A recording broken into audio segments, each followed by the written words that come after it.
जागतिक पितृदिनाचे औचित्य साधून अरिहंत इंग्लिश मीडियम स्कूलमध्ये हा दिवस उत्साहात साजरा करण्यात आला। इयत्ता 9वीतील विद्यार्थिनी तनुश्री भीमनाथ हिने आपल्या भाषणातून हा दिवस साजरा करण्यामागील उद्देश स्पष्ट केला।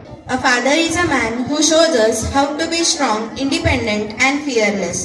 Do you know why Father's Day is celebrated? A economist named William Smart, his wife died at the time of giving birth to his sixth child. He raised his 6 children alone after his wife passed away. Later, in 1909, a woman named Sanura Smart thought she was from one of that 6 children.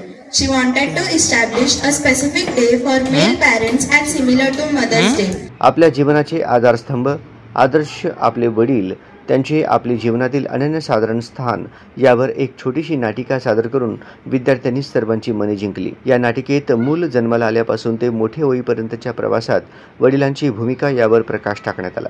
या नाटिकेला सर्वांनी टाळ्यांची मनमुराद दाद दिली। या नाटिकेमुळे सर्व विद्यार्थ्यांच्या लक्षात आले की आपल्या जीवनामध्ये आपल्या वडिलांचे स्थान काय आहे, त्यांचा आदर कसा करावा, त्यांची आपल्याबद्दलची काळजी हे याच्यातून दिसून आले आहे। या नाटिकेबद्दल सर्व शिक्षकांनी विद्यार्थ्यांचे कौतुक केले। यावेळी सर्व शिक्षक व विद्यार्थी उपस्थित होते।